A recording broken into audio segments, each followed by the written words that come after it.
السلام علیکم ورحمۃ اللہ تعالی وبرکاتہ۔ دوستوں، امید کرتا ہوں کہ آپ سب خیریت سے ہوں گے اور زندگی کی اچھے لمحات میں زندگی بسر کرتے ہوں۔ دوستوں، آج پھر حاضر ہوں اس نئے عمل اس نئے وظیفے کے ساتھ کہ عمل ان لوگوں کے لیے بہت مفید ہے جس کی اولاد نافرمان ہو، اور یا ان کی اولاد اس کی بہت سی نافرمانی کرتا ہے۔ تو دوستوں، اولاد کو فرمان بردار اور مطیع بنانا اس عمل سے بہت اچھے ہوتے ہیں۔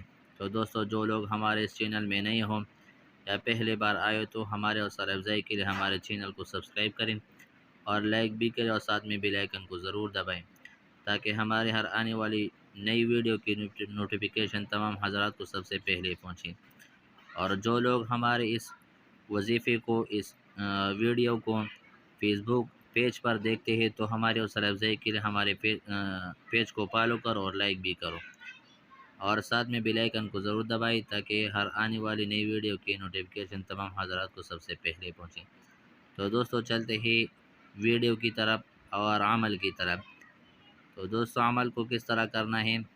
جس شخص کی اولاد نافرمان ہو، اس آیات کو ہر نماز کے بعد پڑھا کرے۔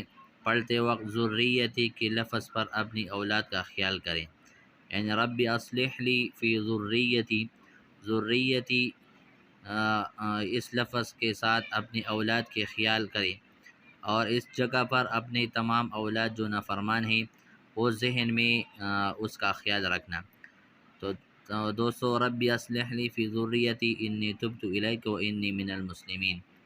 تو دوستو، یہ ہر نماز کے بعد پڑھا کر اپنی اولاد کے لیے اور اپنی تمام اولاد کے لیے جو نافرمان ہے اس کا خیال کرنا اس میں۔ تو دوستو، تمام جو نافرمان اولاد ہیں وہ فرمان بردار ہو جائیں۔ تو دوستو، اس ویڈیو کے ساتھ میں آپ سے اجازت طلب کرنا چاہتا ہوں۔ اللہ حافظ۔